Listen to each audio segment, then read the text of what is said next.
RTI International's Justice Practice Area presents Just Science. Welcome to Just Science, a podcast for justice professionals and anyone interested in learning more about forensic science, innovative technology, current research, and actionable strategies to improve the criminal justice system. In episode 4 of our roadmap to improving technology transition season, Just Science sat down with Dr. Grgicak, Associate Professor of Chemistry at Rutgers University-Camden, and Stephanie Stoiloff, Chief of the Forensic Services Division at the Miami-Dade Police Department, to discuss their real-world experiences with introducing new forensic technology into practice.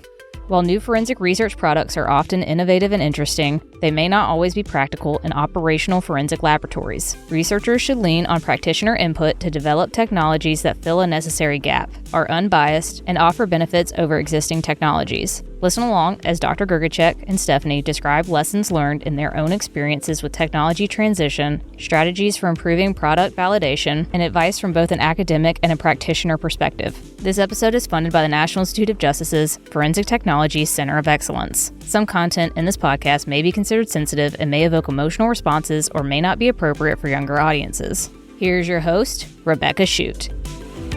Hello, and welcome to Just Science. I'm your host, Rebecca Shute, with the Forensic Technology Center of Excellence, a program of the National Institute of Justice. On today's episode, we will discuss the challenges and approaches to transitioning forensic research into an operational laboratory. This discussion builds on a recent Forensic Laboratory Needs Technology Working Group effort to develop a roadmap to improve research and technology transition in forensic science. Here to guide us in this discussion is Dr. Grgicak, Associate Professor of Chemistry at Rutgers University-Camden, and Stephanie Stoiloff, Chief of the Forensic Sciences Division at the Miami-Dade Police Department. Welcome, Catherine and Stephanie. Thanks for having us. In our roadmap, we focus on the important task of transitioning technology from research to operation in a forensic application. We should also note that the language of tech transition versus tech transfer is important here. Catherine and Stephanie, could you help us understand your perspective on what successful technology transition could look like? Sure. I think I'll take this from an academic perspective first. For me, successful technology transition is multifaceted. So when I think about transitioning knowledge, scientific principles, ideas, concepts, developments to an operational crime lab, I think about it from the perspective of not only the student, not only the professor or the research product, but also from the perspective of the operational labs, i.e. the stakeholder, the person who's actually going to be using that item that's been transitioned. From my perspective, I think transition is a very broad term that really can encompass all aspects of learning. And if we can embrace that and understand that each of the stakeholders that fall within the forensic domain, that is the researchers, the academicians, the students, the crime laboratory analysts, the directors, and then ultimately the courts, and society, if we can all understand each other's needs, and I think we would have a successful tech transition and scientific ideas that are easily translated between, the individual who begins thinking about the idea and then the society who will absorb those ideas. So that's how I think about transition. It's very broad and it's very universal and it's inclusionary, put it that way. It includes all aspects of the forensic domain and each component part and how they interface with each other. I think that for the transition part, the most important thing for us to evaluate is that it's a reliable and reproducible technology at the minimum. And then to look at how it could benefit our operation, whether that's something that is a new test that we don't have already, we don't have the capability of doing, or the technology doesn't exist yet, or it does something that makes the current process easier. And it could be something that's a new test that's used in the laboratory to make the analysis process easier, or it could be something that could be used for triaging samples, for example, outside the laboratory in order to help us expedite analysis once the evidence is submitted for analysis. So it's multifaceted on our end as well. Thanks for your perspectives here. It's also a helpful point to note that not all research can or should transition. Catherine, how would you describe the research products that are right and ready for transition? If there's a technology that's ripe for transitioning, presumably it would be reproducible, robust. I think in general, there are three main attributes of technology that's ready to be transitioned. And that's really the responsibility of the researcher to show the decision maker whether or not the new idea or technology has relevance. That is, it's able to answer the question that the operational laboratories would have. So either it needs to fill a gap that exists, right, that current technology is unable to answer. So a good example of that is, the recent application of forensic genetic genealogy. It's a relatively new idea, but it uses existing technology that is sequencing, but in a different way and using a different database than what we're used to. So it was really putting together the component parts in a clever and effective way in order to answer a question that had yet been unresolved. So in any case, the idea is that the new technology really needs to be able either to fill a gap and answer the relevant questions. And then the other thing it needs to do is it has to be legitimate, that it has to be perceived as fair, and which is extremely important in our domain. Because if a technology, for whatever reason, is even perceived to be biased, whether it be, some machine learning algorithm or ANN that's perceived to,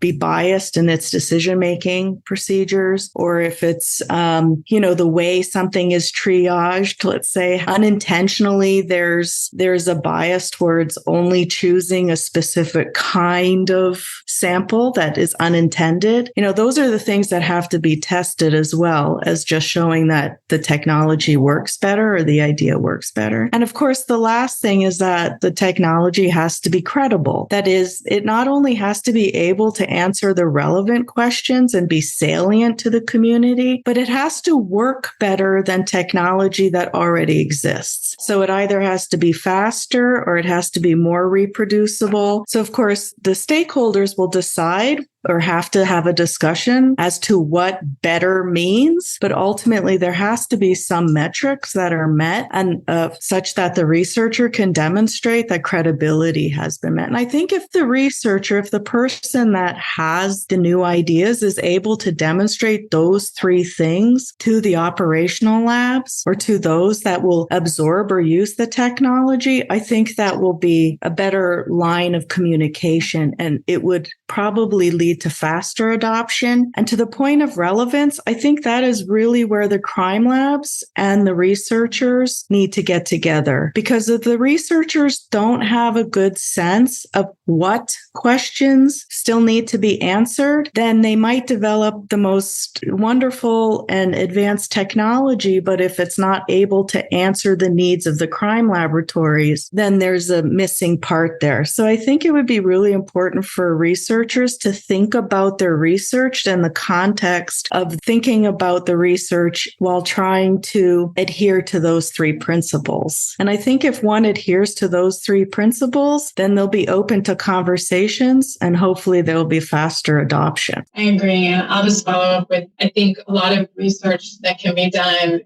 certainly is interesting, but it may not fall into the applicable or relevant box, so to speak. So, we want to make sure that the research that is being done can be used in the laboratory to answer questions that we can't currently do, or make it faster or some benefit to the laboratory.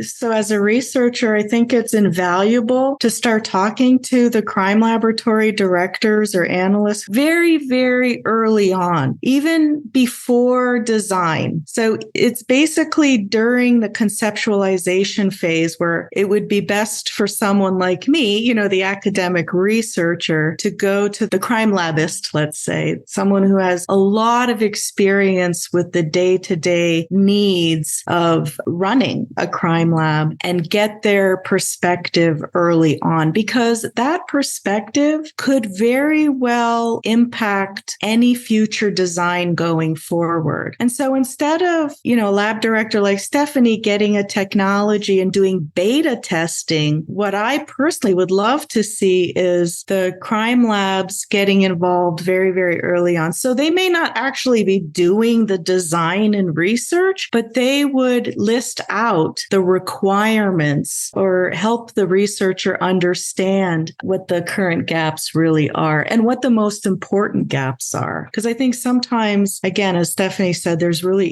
interesting research, but how it fits within the forensic pipeline is another question altogether. And I think just to give a simple example is that we've partnered with some other universities in the past, and there's been some very creative ways of identifying different drugs. However, at least one in particular involves still having to handle the drugs. And for our side, in our perspective, we also have to consider officer safety. And so the things that we think about, so those tests we would not recommend or support, even though it can technically do what it's being asked to do as far as analysis of drugs or detecting fentanyl. If there's anything to do with having to open a package or touch, we do not recommend that at all. So we want to make sure that we also have to consider those factors as well. There's a really helpful theme about communication and alignment between researchers and practitioners, as well as other community members. And this is a theme that we certainly speak to in the roadmap document. How might we improve alignment between these forensic community members? You had mentioned communicating early and often, but what other mechanisms could work? I think having an open door and be open to new things. I think a lot of times with laboratories, certainly in a crime laboratory, we are accredited. We have very set procedures for things and standards we have to adhere to. But understanding that in science, there's always something better coming, right? It involves a lot of validation and work on our part. But if it's worthwhile and it does something different or adds a benefit, then we need to be open to those ideas. And I think the open communication with researchers, I think is a win-win, because if you can implement something from idea to technology, to actually implement that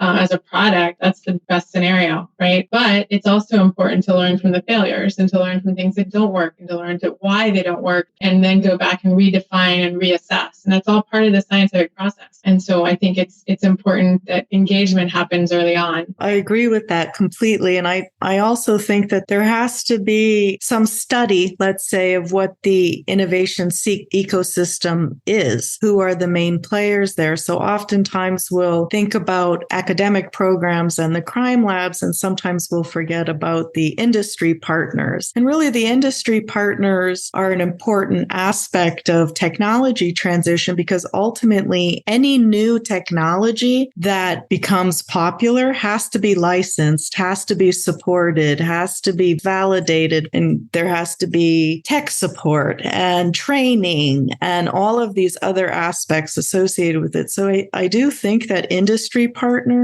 really do need to be acknowledged as part of this ecosystem, as well as the investigators and attorneys. So the Flynn Twig group that we were part of were a wonderful group, but we didn't have, for example, an attorney as part of the group. And that would have been something that I think would have been really interesting, because at the end of the day, we would have had maybe a fuller understanding of what their needs would be as part of this ecosystem. So again, they may not be the ones actually transitioning the technology into their labs, but they most certainly are a stakeholder in the fact that they are affected by whatever technology is or is not implemented into the laboratory. So there's an important, let's say, tension associated with making sure that all of the diverse stakeholders are considered when we're thinking about the forensic ecosystem and translation and transition. The other thing I want to point out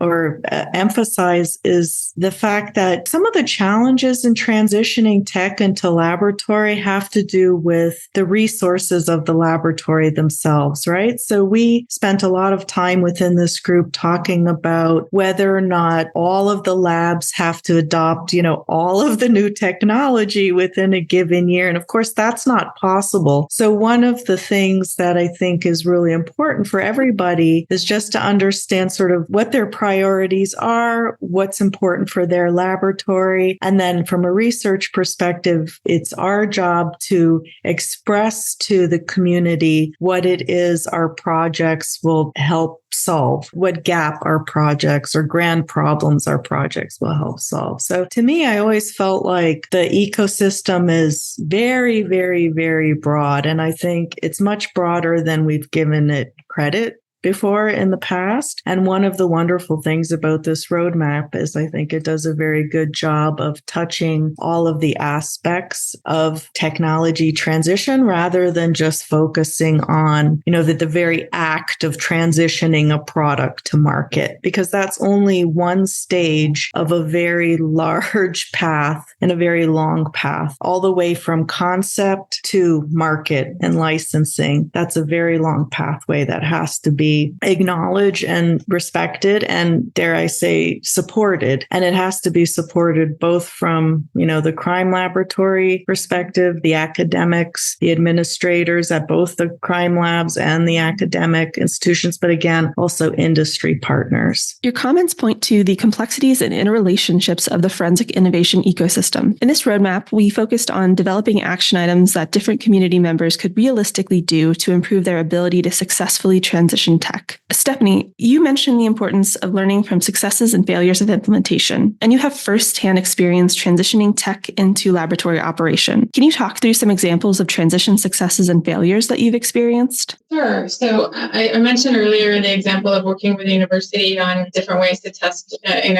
identify drugs, and why that particular example would have worked in a different environment, but not for law enforcement, right? And another example is a system that we evaluated for that was already ready to market, but it was identifying different casings and calibers for firearms. Right? And that expedites the triage that my examiners have to do. So it wasn't something that we would use in the laboratory, but it was something that would be helpful if it were used outside the laboratory to help when it comes in for analysis. As Catherine said, it's the whole process. It's the instruments that were developed, right? And then you had vendors selling to law enforcement and laboratories saying, that's a really cool thing, but hold up a second. There's a lot of things that we need to evaluate before we can implement that into an actual crime laboratory, and then explain, why can't it be, it can't do everything that the vendors were saying it can do. And a lot of times, a lot of that ends up pitting scientists against vendors and industry. And we don't want to do that. We want it to be in conjunction with industry so that we are supporting something that works. And now you see that the transition into rapid is, it's been through the courts, it's been through as far as the Rapid DNA Act, all of the different things that had to happen in order to use it. There's a process that SWGDAM has created. It's a scientific working group for DNA analysis methods. They have to validate and provide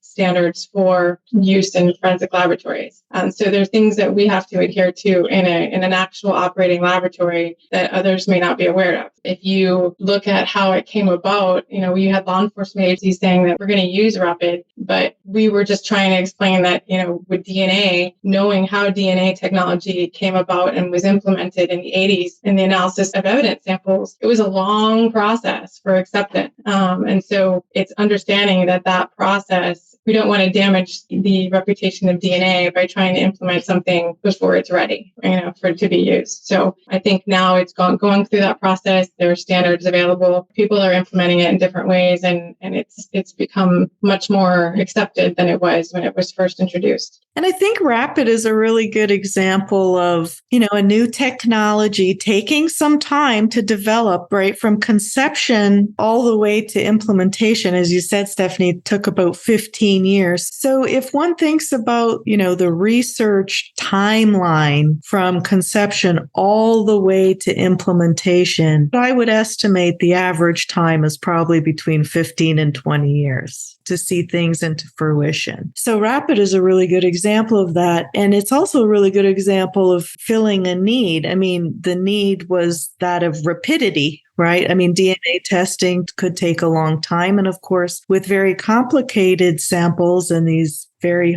complicated mixtures, that perhaps can be justified a little bit because, of course, you need an expert to evaluate such complex signal. But remember, rapid started with the idea that it would be single source standards. And so why wait a long time to run single source standards? Can we develop a technology, a box, right? A lab in a box, basically, that could do this very, very quickly, without the need to elicit the expertise expertise of someone with 20 years of education. That's a very interesting example of filling a need and the community having the tenacity to support, the development of a novel technology to fill that need. So it also has to be accepted by the courts. Everybody has to be comfortable with it. There's a lot to do on that end of it as well. Yeah, that's why it takes so long. You both have mentioned great points about the barriers and realities of tech transition in forensics, and this was something that we had to be acutely aware of as we developed this roadmap. Within the transition from research to laboratory, testing, evaluation, and validation is incredibly important. We know, for example, that validation is critical to assessing and implementing forensic technology, but the process can be challenging or even ill-defined for practitioners who have not gone through this before. Could you speak a little bit more to the challenges of validation that practitioners may encounter and how to potentially lower these barriers? So we had a recent collaborative that was called the National Technology Validation and Implementation Collaborative. And one of the important things about this collaborative is that it has different groups within it. There's the steering committee. We have one for forensic investigative genealogy and then one for rapid DNA. The idea is that we develop standards for validation and that it try to make that path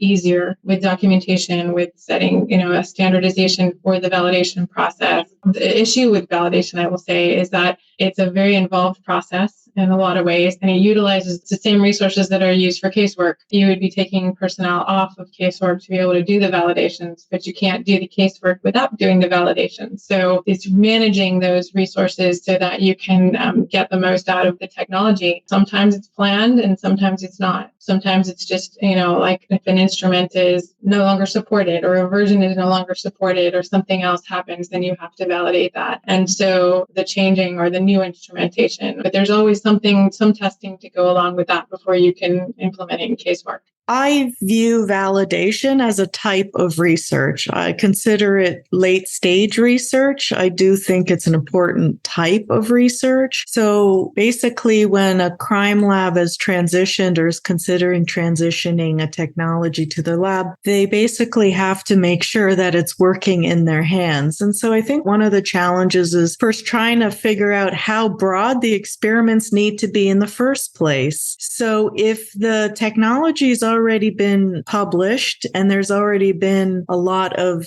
phase 1, phase 2 research, sometimes forensic scientists call it developmental validation research, then how much of that has to be repeated in the crime lab? And so I think with this new group, it would be interesting for them to speak on just how broad and how deep the internal validations or the on-site validations really need to be versus how much of the information they can gain from the developer without having to repeat the work. So I wonder if there's some room for efficiency building there. In terms of validations, one thing that has really helped me hone in on what I believe is important is before I even begin validating or testing a new technology, I write out with my team, what are the conditions that would elicit failure to launch? Maybe in Stephanie's case, it would be a failure to implement, right? So I find that exercise really is important. Because before doing the experiments, you can figure out what, again, those failure to launch criteria are. And then what that discussion allows one to do, at least it allowed me to do, is figure out what's important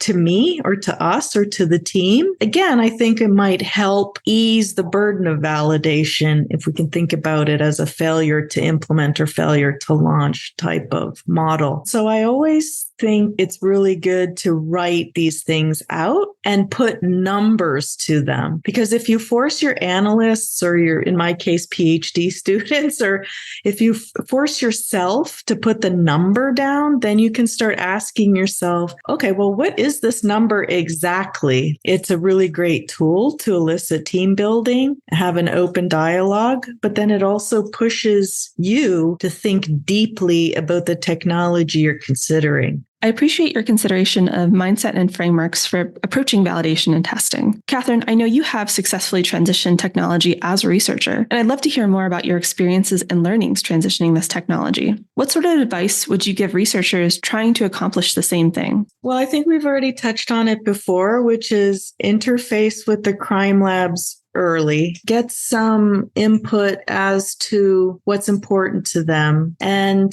I will say in the reverse, particularly those at full-time academic institutions where their job is research, they're going to have access to technology that is really in the forefront of biology and chemistry and physics and mathematics in a way that crime labs won't. So I would say that if the crime laboratories use their researchers in the academic institutions to their advantage, they would learn about what's happening much more quickly in other fields. And of course, it doesn't mean that they would adopt everything that other fields are doing, but at least they would sort of have an idea of what the potential might be. And then in the converse, the researcher would most certainly benefit from talking to the crime laboratory analysts, get a list of their requirements, what's important to them, what would help them ease this technology into operations. So a personal lesson I had to learn, sometimes you have to be sensitive to just the process requirements. When you're building something, you want to speak to your partners as if they are trusted colleagues and friends and hear them out. So that's the advice I would give. She's absolutely correct. I think we don't take into account all the time like what the actual implementation looks like. And some of the simple things in software are the biggest headaches in that trying to introduce something, even though it may be more beneficial, it may not be helpful in the process. It may add more time. As an example for us,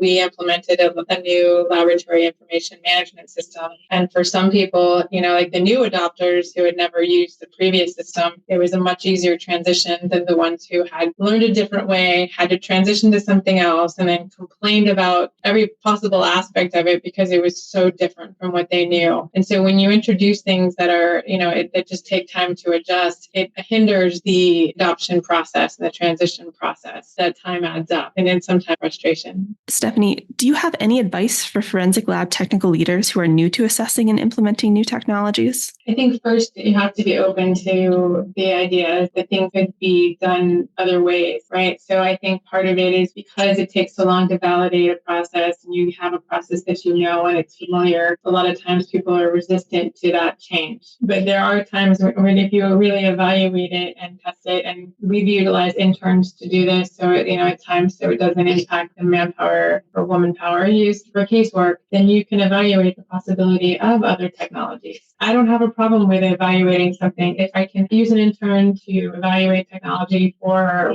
one of our universities, we've done that, even on things when we knew we weren't going to adopt it. But it's so that the researchers also understand the process, not just the idea, not just doing the research, but to understand, can it be implemented and to understand why? And a lot of times I think it's just training the researchers to understand that it may be a nice idea, but it may not be implementable or worth changing what already exists. So those are things to consider. It's also not looking at just the technology that affects what you do every day in the laboratory, but potentially to help screen information that comes in. So if you could triage at the front end before it's submitted, it would eliminate some of the samples that were submitted for analysis, for example. There's just different scenarios where that could come into play, certainly for expediency, not necessarily downstream for court or anything like that, but when you're trying to get analysis turned around as quickly as possible. So I think it's understanding that there's so many different aspects and so many different questions about where it could fit in and being open to that. And I think Catherine said this in the very beginning, it's just understanding this is a full spectrum process. And,